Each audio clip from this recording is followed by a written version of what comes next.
Ito ay gawa lang sa hilaw na saging, napakasarap at napakabango dahil nilagyan natin ito ng buko at langka. At may cheese pa, kaya naman loaded sa sarap. Umpisahan na nga natin dito sa ating 10 piraso ng hilaw na saging.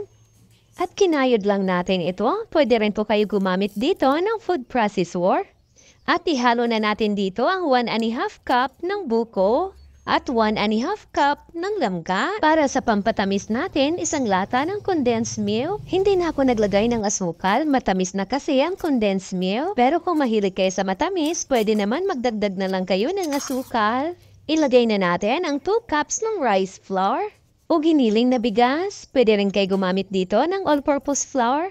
I-mix-mix lang natin itong mabuti hanggang sa wala na tayong makitang harina. Pwede nyo rin ito ibalot sa dahon ng saging at gawing suman. At dahil tinamad ako, gumamit lang ako ng baking pan. Nilagyan ko lang ng parchment paper para hindi tayo mahirapan sa pag-unmold mamaya.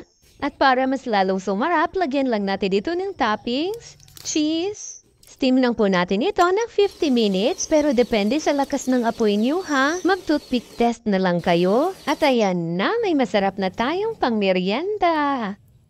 Napakasarap talaga dahil sa langka. Paborito nyo rin bang langka? Huwag po kalimutan mag-follow and share. Maraming salamat hanggang sa susunod mga kakusina.